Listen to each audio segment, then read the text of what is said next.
Halo semua. Apa kabar untuk hari ini? Semoga harimu selalu menyenangkan ya bro.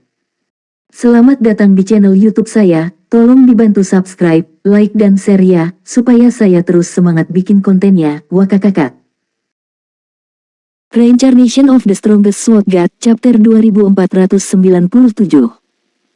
Chapter 2497 Perubahan ke Benteng Cahaya Bintang. Lembah Bintang, Benteng Cahaya Bintang. Saat Si Feng dan yang lainnya kembali ke Starlight Fortress, mereka dikejutkan oleh pemandangan yang menyambut mereka. Pemain sekarang memadati Starlight Fortress yang sebelumnya tidak populer, dan beberapa bahkan belum mencapai level 100. Para pemain ini menjajakan dagangan mereka dari jalanan benteng, menjual semua jenis ramuan dan perlengkapan perlawanan. Beberapa dari mereka bahkan menjual senjata dan peralatan rahasia perak level 100+. Kemakmuran seperti itu membuat sulit untuk membayangkan bahwa Benteng Cahaya Bintang adalah benteng kecil yang baru dibuka kurang dari seminggu yang lalu. Itu lebih terlihat seperti benteng sedang yang telah dibuka untuk umum selama beberapa bulan. Mengapa begitu banyak pemain di sini?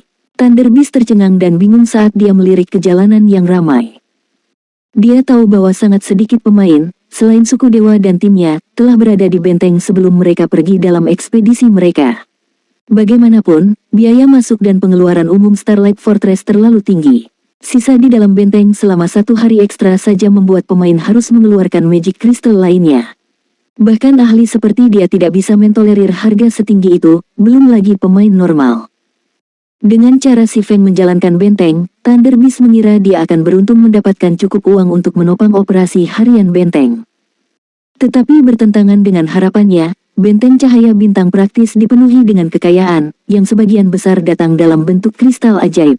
Benteng ini hampir lebih menguntungkan daripada urat biji kelas 3.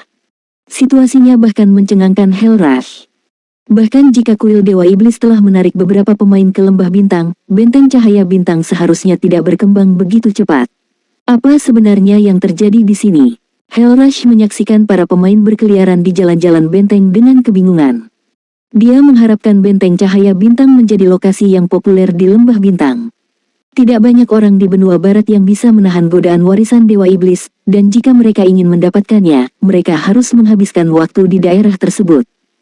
Tidak dapat disangkal bahwa Benteng Cahaya Bintang adalah tempat peristirahatan terbaik di Lembah Bintang. Biaya hidup di benteng mungkin sangat tinggi, tetapi dibandingkan dengan warisan Dewa Iblis, biayanya bisa diabaikan. Namun, kurang dari setengah jam telah berlalu sejak pengumuman sistem. Bagaimana bisa begitu banyak pemain berkumpul di benteng dalam waktu kurang dari 30 menit? Komandan, kurasa mana di sini telah berubah. Sejak kita tiba, afinitas mana saya meningkat, seorang elementalis tingkat 3 memberitahu Hellrush. Aku bahkan bisa merasakan sejumlah besar dari 3 elemen tertinggi di sekitar mana benteng. 3 elemen tertinggi. Bukankah itu berarti bahwa lingkungan ini dapat menyaingi zaman kuno? Hellrush tidak bisa menahan kegembiraannya yang semakin meningkat. Pemain biasa tidak akan memiliki petunjuk tentang lingkungan zaman kuno atau pengaruhnya terhadap pemain, tetapi sebagai komandan Hell Legion, dia mengerti banyak tentang domain lore. Jika lingkungan Starlight Fortress mirip dengan zaman kuno, para pemain yang beristirahat di benteng akan lebih mudah membuka potensi tubuh mana mereka. Tubuh mana setiap pemain terdiri dari ke-7 elemen, dan dalam lingkungan yang tidak memiliki 3 elemen tertinggi, membuka tubuh mana seseorang sangatlah sulit. Apa yang kamu lakukan, Guild Leader? Ada begitu banyak pemain di sini sekarang. Penghasilan harian kita harus jauh lebih dari 200.000 kristal ajaib. Aquaros bertanya pada Si Feng ketika dia melihat jalanan yang padat. Dengan begitu banyak kristal ajaib, kita tidak perlu khawatir tentang menghasilkan set-setan gelap. Produksi Dark Demon Set tidak hanya membutuhkan banyak material langka, tetapi juga membutuhkan sejumlah magic crystal yang menggelikan. Menempa satu set membutuhkan 10.000 kristal ajaib, dan bahan langka lainnya hanya dapat dibeli dengan kristal ajaib. Secara keseluruhan, membuat setiap Dark Demon Set akan menelan biaya setidaknya 20.000 kristal ajaib. Bahkan beberapa kekuatan biasa tidak mampu membayar biaya produksi yang gila ini. Zerowin telah menghabiskan hampir semua kristal ajaibnya untuk bahan-bahan dari suku dewa dan selama penangkapan Benteng Cahaya Bintang. Dengan jumlah yang tersisa sedikit, mengembangkan Benteng Cahaya Bintang akan terbukti menantang, belum lagi membuat set-setan gelap. Benteng Cahaya Bintang beroperasi seperti mesin raksasa yang tanpa henti melahap kristal ajaib. Hanya menjaga agar susunan Magic Benteng tetap berjalan adalah pengeluaran yang sangat besar, belum lagi menara pemanggilan dan penjara benteng. Secara keseluruhan, Starlight Fortress berharga minimal 30.000 kristal ajaib per hari. Zerowin telah dipaksa untuk meminjam kristal ajaib dari suku dewa untuk menopang benteng. Namun, sekarang populasi pemain Starlight Fortress telah melebihi 200.000, benteng tersebut mendapatkan minimum 200.000 kristal ajaib per hari. Bahkan setelah mengurangi berbagai pengeluaran benteng, Zerowing akan mendapatkan lebih dari 100.000 kristal ajaib dalam keuntungan harian. Lebih dari 100.000 kristal ajaib dengan keuntungan murni. Zerowing bahkan tidak mampu menghasilkan begitu banyak kristal ajaib per hari, bahkan dengan kota hutan batu, kota sayap nol, dan beberapa urat biji persekutuan. Saya belum melakukan apa-apa. Pemain menjadi lebih perseptif, kata si Feng, terkekeh pada kegembiraan Aqua Rose. Benteng Cahaya Bintang adalah benteng kuno. Setelah dibuka untuk umum, secara bertahap akan menarik 3 elemen tertinggi dari sekitarnya untuk menciptakan kembali lingkungan aslinya. Namun, ini adalah proses yang sangat panjang dan sulit. Masih perlu waktu sebelum benteng memiliki lingkungan yang dapat menyaingi zaman kuno. Meski begitu, fitur tersebut sangat berharga bagi para pemain Domain God. Lingkungan tidak hanya berguna bagi pemain yang mencoba membuka potensi tubuh mana mereka. Ini juga akan membantu saat para pemain mencoba memanjat melalui tingkatan.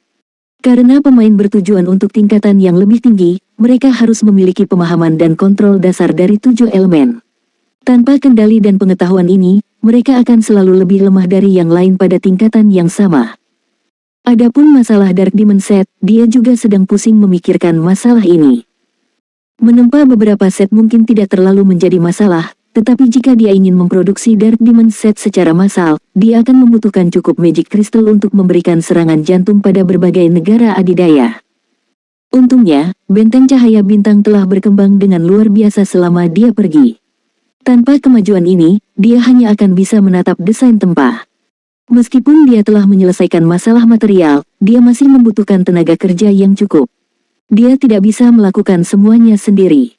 Dia akan membutuhkan setidaknya 2 penempa master tingkat lanjut lainnya untuk memastikan tingkat keberhasilan yang dapat diandalkan saat memproduksi Dark Demon Set. Biaya kegagalan bahkan akan cukup untuk menempatkan persekutuan kelas 1 di posisi merah. Tiba-tiba, sekelompok ahli puncak level 106+, yang dipimpin oleh seorang wanita cantik, mendekati si Feng. Wanita anggun itu tidak lain adalah Vitalia, Komandan Legiun Nyanyian Rohani. Anehnya, Vitalia telah kehilangan level, jatuh ke level 106, dan aura samar mematikan mengelilinginya, menandakan bahwa dia saat ini dalam kondisi lemah. Pengungkapan itu mengejutkan si Feng dan yang lainnya. Akhirnya aku menemukanmu, Guild Leader Black Flame, kata Vitalia dengan ekspresi muram. Apakah ada sesuatu yang terjadi? Si Feng menjawab dengan sebuah pertanyaan. Komunikasi antara orang-orang di dalam makam bintang dan orang-orang di luarnya terputus. Untuk menghubungi pemain di sisi lain, seseorang harus melakukannya melalui cara offline. Namun, si Feng tidak khawatir dengan pasukan suku dewa dan naga dewa perak yang melindungi benteng cahaya bintang, dan karena itu, dia tidak meninggalkan salah satu ahli persekutuannya di dalam benteng. Orang-orang dari mitologi telah tiba. Mereka tidak hanya menuntut agar suku dewa menyerahkan tempat tinggal sementara, tetapi mereka juga menuntut agar Zerowing menyerahkan 51% saham benteng cahaya bintang, kata Vitalia. Bagaimana dengan levelmu? Tidak mengejutkan si Feng bahwa persekutuan super seperti mitologi telah mengarahkan pandangannya ke benteng cahaya bintang, tetapi dia terkejut melihat bahwa Vitalia telah kehilangan level. Tidak apa, saya melawan orang-orang mitologi dan kalah, Vitalia menjelaskan. Itulah yang ingin saya bicarakan dengan Anda. Saya tidak tahu kekuatan macam apa yang telah diperoleh anggota mitologi, tetapi mereka dapat sepenuhnya menyembunyikan aura mereka. Bahkan saat mereka bertarung di dalam benteng, naga dewa membutuhkan waktu untuk merasakannya. Jika mitologi menyebabkan lebih banyak kekacauan di benteng, saya khawatir kita tidak akan bisa menahannya. Bahkan kamu bukan tandingan mereka. Hellrush tercengang mendengar tentang kejadian baru-baru ini. Hellrush tahu seberapa kuat Vitalia. Dia pasti sekuat dia. Bahkan monster tua mitologi seharusnya kesulitan mengalahkannya, dan pengawalnya mengikutinya kemana-mana. Secara logis, tidak ada yang cukup kuat untuk membegalnya. Mereka punya cara untuk menyembunyikan aura mereka. Si Feng berpikir keras sejenak. Dia menyadari banyak metode untuk menyembunyikan aura seseorang di domain lore, tetapi tidak ada metode itu yang bisa menyembunyikan seseorang dari naga dewa, bahkan untuk waktu yang singkat. Orang-orang mitologi juga meminta saya untuk menyampaikan pesan. Mereka mengatakan bahwa mereka akan muncul sekali lagi setelah kuil Dewa Iblis diaktifkan dan berharap Zero Wing akan mempertimbangkan proposal mereka dengan hati-hati. Jika Zero Wing menolak untuk bekerja sama, itu harus menanggung konsekuensinya. Vitalia sangat pusing memikirkan situasi ini. Kelompok pemain yang dikirim mitologi ke benteng sangat kuat, dan mereka benar-benar bisa menyembunyikan aura mereka. Jika perkelahian terjadi di antara mereka, benteng cahaya bintang akan membayar harganya. Reincarnation of the Strongest Sword God, Chapter 2498.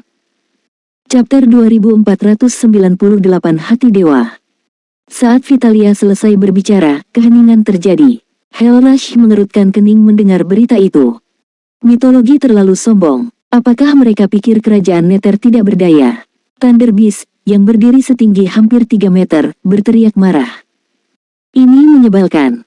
Mitologi tidak hanya memeras Zero Wing dengan deklarasinya, tetapi juga mengabaikan kekaisaran Netherworld. Publik sudah lama mengetahui kemitraan kerajaan Netherworld dengan benteng cahaya bintang. Setiap negara adidaya di benua barat mengetahuinya. Secara alami, tidak mungkin Super Guild seperti mitologi belum mendengar. Namun, mitologi menuntut 51% saham Starlight Fortress. Bahkan kerajaan Netherworld tidak memiliki satupun bagian dari benteng tersebut. Dengan menuntut 51% dari benteng, mitologi pada dasarnya telah menyatakan bahwa itu lebih kuat dan penting daripada kerajaan Nether. Vitalia, apa kamu tahu siapa yang memimpin tim dari mitologi? Hellrush bertanya dengan nada dingin. Sepertinya sudah lama sekali sejak pertempuran terakhir kita sehingga orang-orang mitologi telah melupakan Hell Legion. Suhu di sekitar kelompok itu turun saat Hellrush berbicara. Mana ambien mulai membeku seolah bereaksi terhadap emosinya. Jelas, kontrol mana Hellrush sudah cukup besar. Komandan Rush, kamu tidak boleh bertindak gegabah. Orang-orang ini adalah anggota tim yang baru dibentuk dari mitologi. Pemimpin mereka adalah seorang pria muda berambut perak. Dia hanya terlihat berusia sekitar 22 atau 23, dan dia telah menggantikan tangan gemetar sebagai Legiun Kartu Truf terkuat wakil komandan pertama mitologi.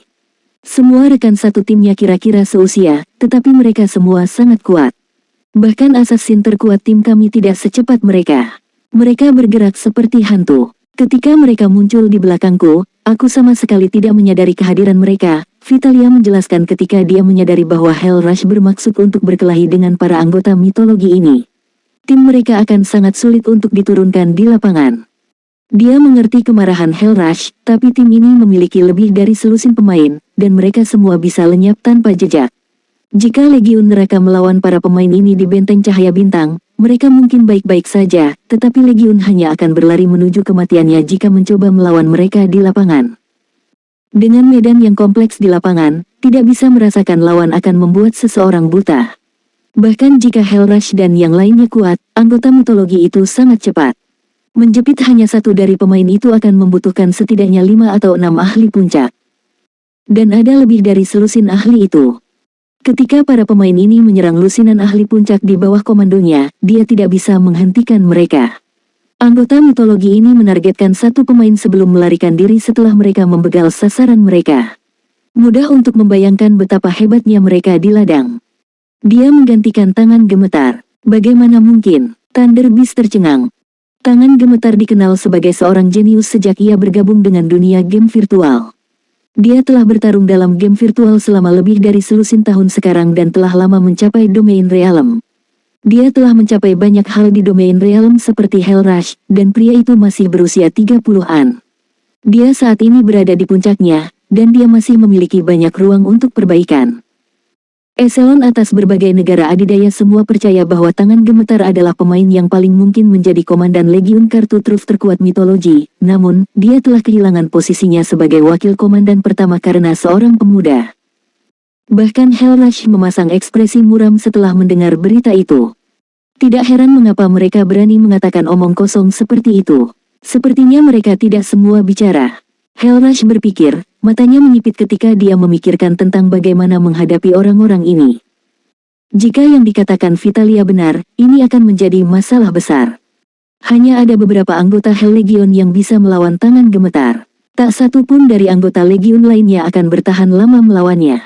Sementara itu, pemuda yang disebutkan Vitalia bisa menghindari deteksi dan bahkan lebih kuat dari tangan gemetar. Jika itu benar, tidak ada anggota Hell Legion yang akan bertahan lebih dari segelintir gerakan melawan pemuda berambut perak ini.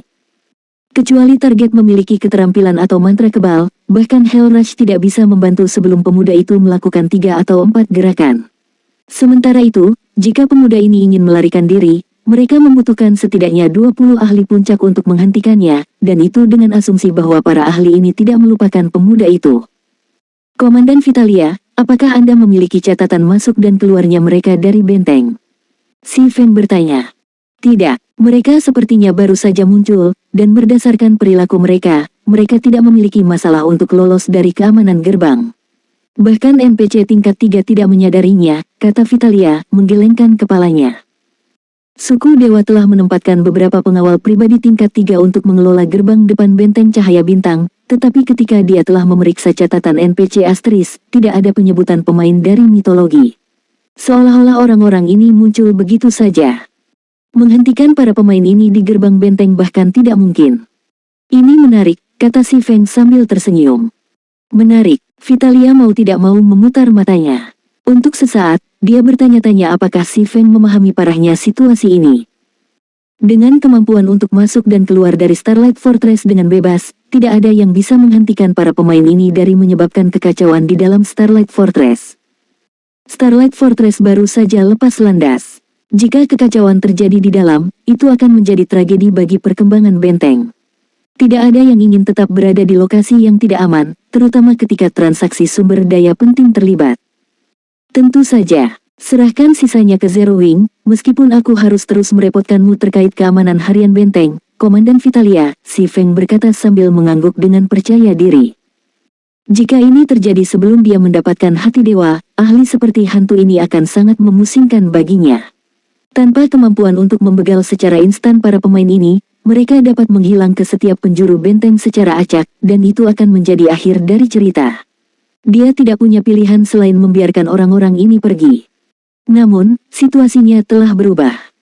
Dia sekarang memiliki hati dewa, sumber energi abadi yang menyaingi nilai artefak dewa. Tidak hanya seseorang dapat menggunakan hati dewa ini sebagai inti kekuatan, tetapi seseorang juga dapat melepaskan energi abadi yang dikandungnya dan menggunakannya untuk mempelajari konsep-konsep baru. Itu adalah item terbaik ketika mencoba memahami informasi baru. Energi abadi adalah energi yang bahkan lebih kuat dari mana. Hanya dewa yang bisa menggunakan dan mengumpulkan energi, dan bahkan mereka berjuang untuk mengumpulkannya. Karena para dewa telah lama melepaskan diri dari dunia, menemukan energi abadi menjadi sangat sulit di domain dewa, bahkan untuk NPC tingkat 5, yang berdiri di puncak dunia ini. Setetes kecil energi eternal terkonsentrasi akan cukup untuk memicu perkelahian habis-habisan antara pemain tier 5 NPC dan tier 6 God Rank. Sementara itu, hati dewa di tas si Feng adalah bentuk energi abadi yang kental, yang bahkan tidak dapat dibeli oleh seluruh kekayaan kekaisaran. Awalnya, si Feng ingin mempelajari sisa konten kristal memori begitu dia kembali ke benua timur dan menemukan tempat yang ideal untuk mempelajari informasi tersebut. Fondasi pemain tingkat 3 adalah badan mana mereka, dan hanya dengan membuka potensi tubuh mana epiknya dia bisa menampilkan kekuatan penuhnya.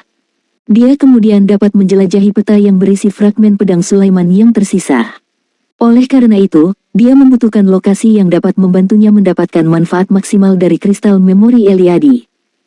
Namun, sekarang dia memiliki hati dewa, dia tidak perlu bersusah payah untuk mempelajari isi kristal.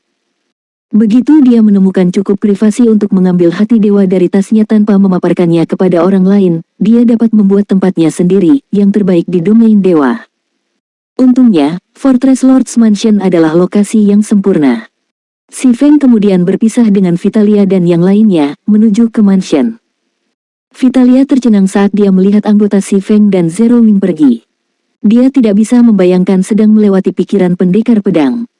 Pada saat krusial seperti itu, si Feng telah bereaksi serupa dengan Hell Rush, berniat melampiaskan amarahnya pada para pemain mitologi ini.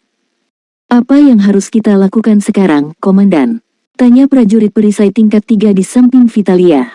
Keributan yang disebabkan oleh mitologi telah membuat takut banyak pemain pedagang.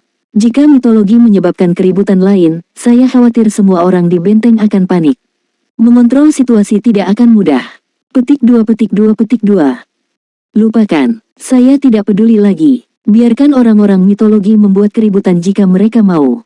Begitu orang-orang Zero Wing menyadari betapa parah situasinya, kita seharusnya bisa mengekang para ahli mitologi selama ketiga persekutuan kita bekerja sama, kata Vitalia sambil memijat dahinya. Dia sudah belajar bahwa mencoba menghalangi si Feng dari melakukan sesuatu yang bodoh adalah buang-buang waktu. Dia mungkin juga membiarkannya mencoba apapun yang dia rencanakan. Begitu dia gagal, dia akan mendekati suku dewa untuk mencari solusi bersama. Tidak perlu pesimisme seperti itu, Komandan Vitalia. Siapa tahu, Guild Leader Black Flame mungkin benar-benar dapat menunjukkan kepada anggota mitologi ini siapa bosnya. Kekuatan Zero Wing benar-benar nyata. Bahkan jika pemain Zero Wing tidak bisa menghentikan ahli mitologi sepenuhnya, mereka harus bisa membuat mereka kabur, kata Hellrush, mencoba menghibur Vitalia. Hellrush tidak berpikir Zero Wing memiliki kekuatan yang cukup untuk mengeluarkan tim ini dari mitologi dengan sendirinya, tetapi dengan para ahli seperti Fire Dance dan rekan-rekannya, mereka seharusnya dapat membuat mitologi pusing karena masalah mereka. Sekarang, tinggal menunggu untuk melihat siapa yang bertahan lebih lama. Sementara Vitalia dan Hellrush bercakap-cakap, si Feng telah mencapai ruang inti mansion Tuan Benteng. Dia menggunakan token Tuan Benteng untuk mengaktifkan susunan magic pertahanan ruangan sebelum dengan hati-hati mengambil kristal yang memancarkan jejak samar kekuatan dewa dari tasnya.